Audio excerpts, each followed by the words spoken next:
Domitéo.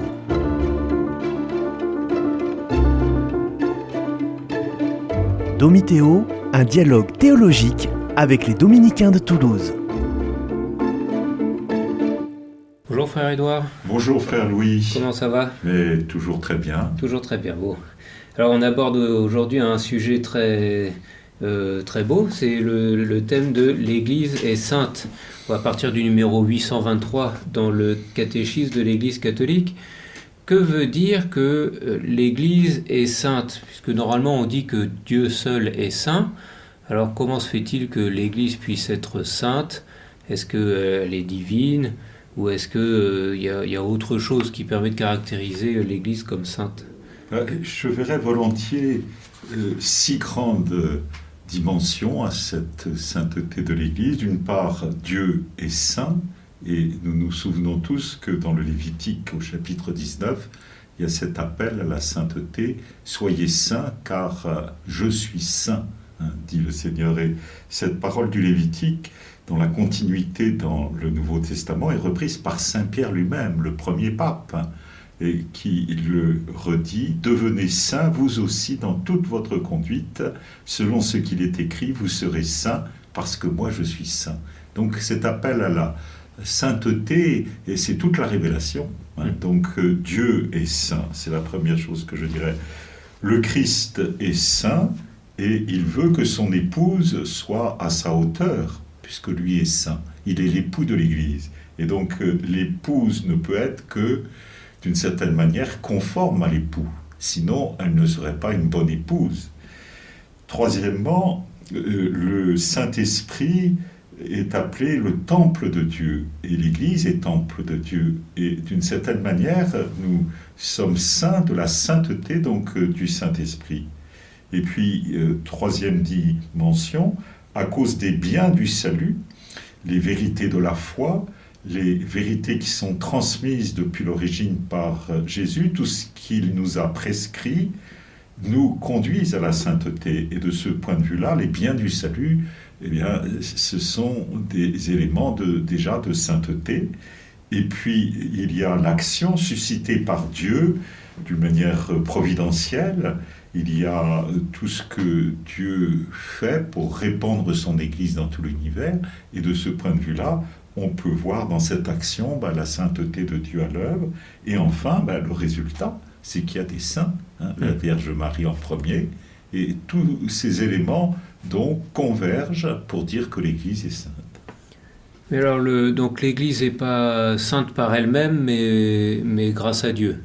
Et grâce à Dieu, voilà, le peuple saint de Dieu, comme dit Lumen Gentium numéro 12, nous ne sommes pas saints par nos propres forces, mais nous devons y contribuer. C'est toujours le même bel axiome de saint Augustin. Dieu t'a créé sans toi, il ne te sauvera pas sans toi, c'est-à-dire que nous sommes sollicités pour participer à ce mouvement de sanctification, ce mouvement de transformation, cette épuration générale pour être, dans le fond, conforme à ce que Dieu attend de nous. Et au numéro 824, on dit non seulement que l'Église est sainte, mais qu'en plus elle est sanctifiante. Donc elle reçoit une sainteté, mais elle peut la transmettre aussi. Alors oui, parce que Jésus lui a confié, dans le fond, tous les éléments nécessaires à cette sanctification. Il y a dans l'Église comme un sacrement général de salut, elle est sacrement général de salut, et tout ce qu'elle tient en elle, les sacrements, les sacramentaux, la prédication, tout cela converge pour obtenir chez les fidèles qui sont dans cette Église, membres de cette Église, eh bien, des forces, des grâces pour croître dans la sainteté. Donc, peut-être pour préciser, qu'est-ce que ça veut dire devenir saint pour un croyant ? Enfin, est-ce que c'est une augmentation des vertus ou qu'est-ce que ça veut dire ? Avancer dans la sainteté. Alors avancer dans la sainteté, c'est de plus en plus être sous l'effet de la grâce.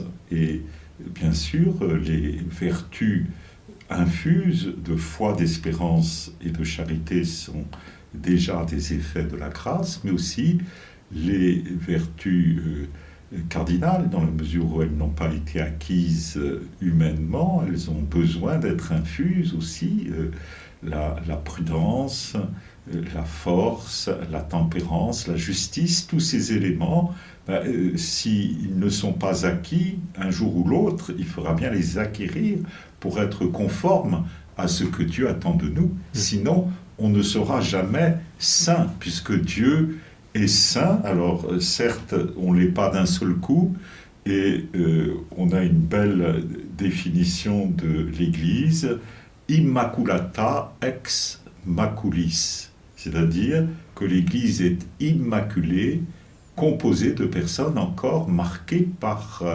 la laideur de leurs péchés, car ils sont en croissance. Donc, retenons cette expression, immaculata ex maculis, c'est-à-dire l'Église est immaculée, mais composée de personnes qui sont encore maculées, marquées par le péché, mais en le repoussant, ce péché, en faisant tout pour s'en éloigner et pour se purifier et pour être de plus en plus conforme à ce que Dieu attend de chacun de nous.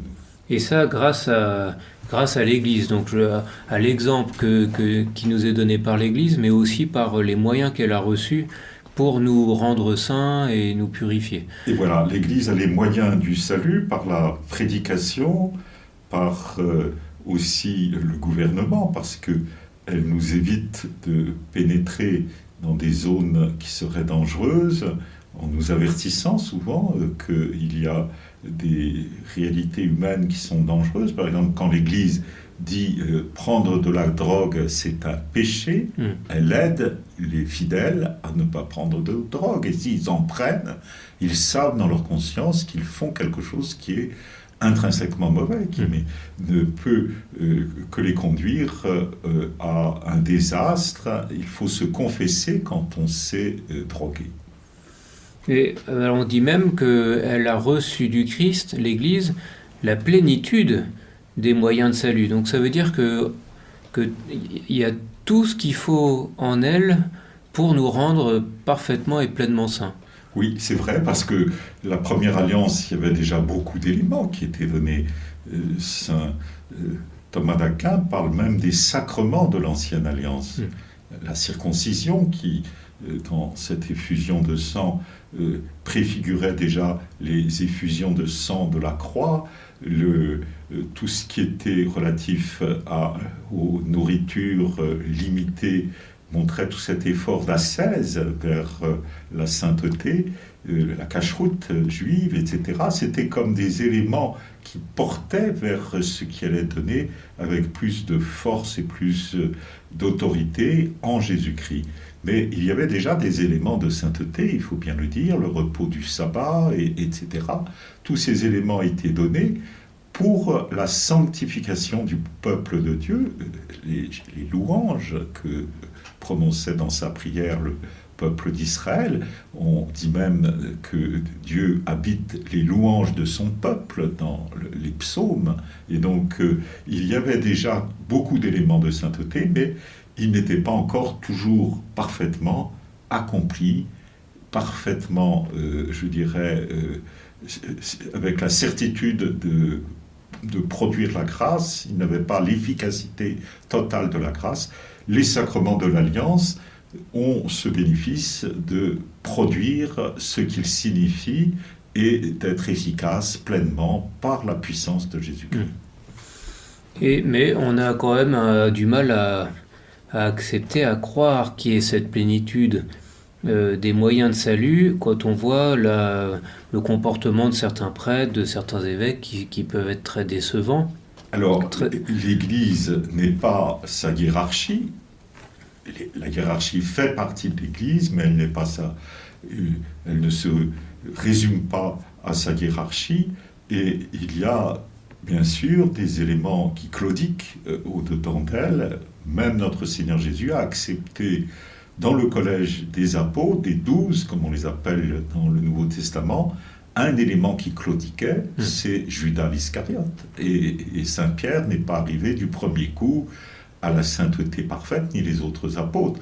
Donc Jésus est patient, c'est-à-dire qu'il nous propose, il nous tend la main pour aller vers la sainteté, mais en fait, il accepte qu'il y ait des pécheurs encore dans le sein de l'Église. C'est toujours la même formule, immaculata ex maculi, c'est-à-dire l'Église est immaculée par la grâce, mais composée de pécheurs. Et cette composition de pécheurs montre l'immense patience de Dieu, sa miséricorde dans le fond, parce que la miséricorde, c'est attendre, l'espérance, c'est attendre.